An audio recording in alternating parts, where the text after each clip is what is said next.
Hi,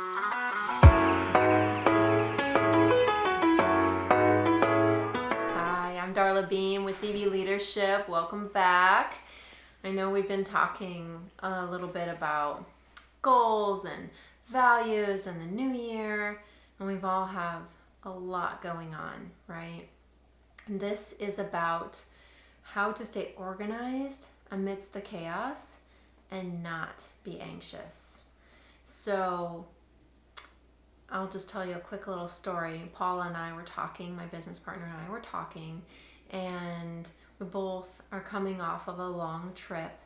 As I know, a lot of people have been traveling for the holidays, traveling for the new year. And even outside of traveling, this often happens where we come home and there's just so much to do.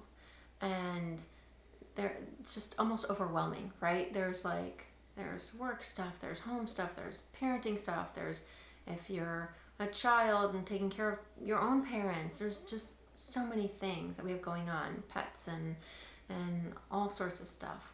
And so she and I were talking about two things: the way that we approach, right? So the way that we come in and look at the action items, essentially, right? The list with a capital T and a capital L.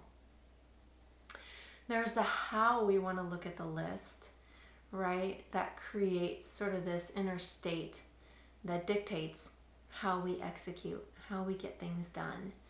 And so one way that we can organize, so to reduce anxiety and kind of create some clarity and some peace, is to block or chunk our lists.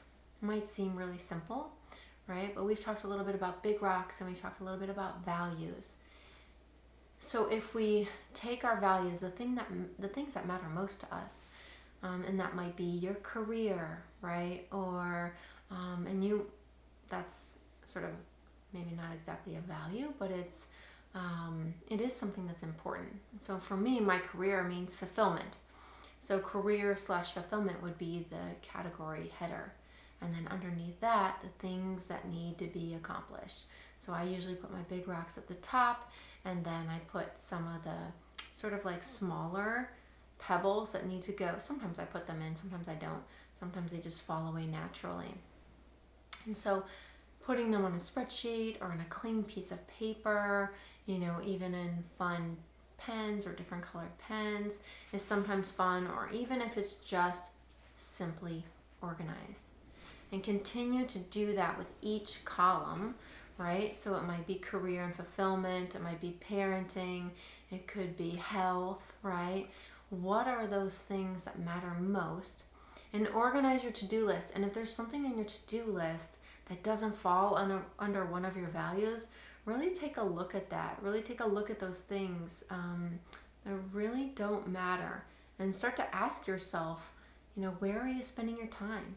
Which values are you more focused on? Because when we focus on our values, that's what brings fulfillment each and every day into our lives, right? We've talked about this before. So that's my challenge to you, is to take your to-do list and block it, put it in chunks according to your values, really get clear and aligning those values with kind of like what we talked about before with your bigger goals, and see how that works for you. See what comes up. I would love to hear from you. I'd love to hear how it's going. So reach out, and as always, I'll check out new content coming soon, and we'll talk then. Thank you.